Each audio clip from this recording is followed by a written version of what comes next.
నమస్తే సాయిరామ్. ఈరోజు బాబాగారి సందేశం అండి.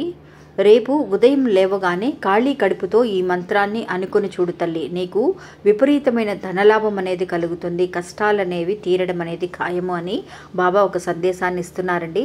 ఎప్పుడూ కూడా బాబా ఇచ్చే సందేశాలన్నీ కూడా ఆ శివుని ఆజ్ఞ వల్లే జరుగుతూ ఉంటాయండి. అందువల్ల రేపు ఉదయం లేవగానే ఖాళీ కడుపుతో అనుకోవాల్సిన ఒక మంత్రాన్ని కూడా తెలియజేశారు.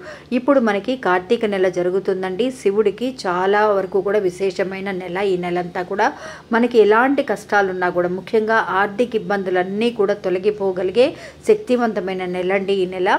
అందువల్ల మనం సోమవారం నాడు చేస్తే చాలా మంచిది. అలా కుదరని వాళ్ళు మనం రోజు కూడా ఈ కార్తీక నెలంతా కూడా ఉదయం లేవగానే బ్రష్ చేసిన తర్వాత మంచినీళ్ళు తాగడానికి ముందుగానే ఈ మంత్రాన్ని అనుకొని ఆ తర్వాత మీరు మన పనులు మనం చేసుకోవచ్చండి. ఇంకా మంత్రం ఏంటి అనంటే, మనకి శక్తివంతమైన మంత్రాలు, పేర్లు, ఆయనకి నామాలు ఎన్నో ఉన్నా కూడా ఓం నమ శివాయ అనే మంత్రం అనేది చాలా వరకు కూడా శక్తివంతమైన మంత్రం అండి.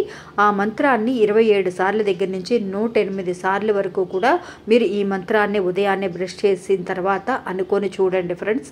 ఖాళీ కడుపుతో ఖచ్చితమైన రిజల్ట్ అనేది కనిపిస్తుంది.